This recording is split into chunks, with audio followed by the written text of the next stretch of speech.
Hello जी, ये है फैसलाबाद का छोटा सा एयरपोर्ट। आप देखिए एस्केलेटर बंद हुआ हुआ था तो मैं सीढ़ियाँ लेके ऊपर चढ़ रही थी।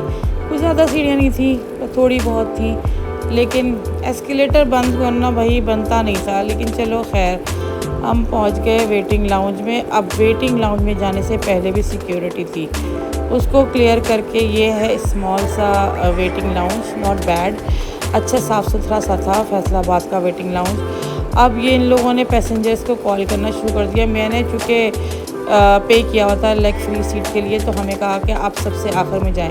नॉर्मली इंटरनेशनल एयरलाइंस में ये होता है कि जो फ्रंट सीटेड होती हैं उनको जो है प्रायोरिटी सीटिंग होती है, पहले बिठा देते हैं। इन्होंने सबसे आखिर में हमें बिठाया। अब हम लाइन में खड़े होके जा रहे हैं। ये थी जिना, फ़्लाइट जिना, इस तरह का नाम है इस फ़्लाइट का, इस जहाज़ का।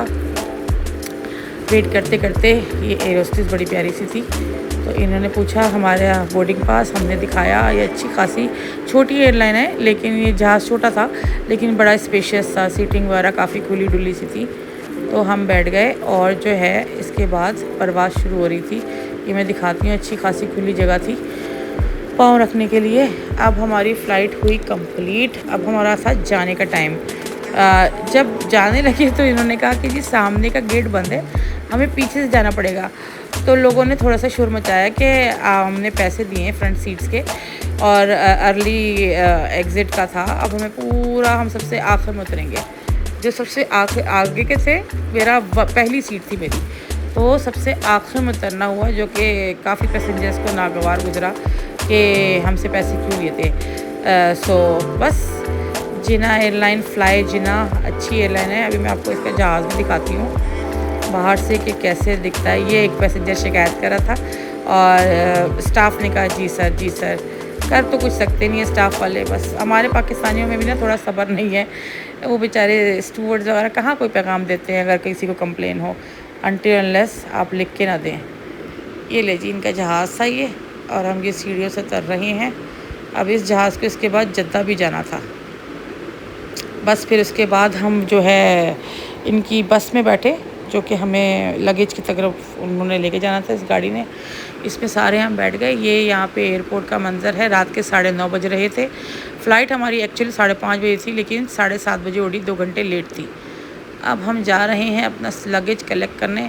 इन लोगों ने ये छोटी छोटी नई एयरलाइंस स्टार्ट की हैं जिधर आपको लगेज के पैसे देने होते हैं।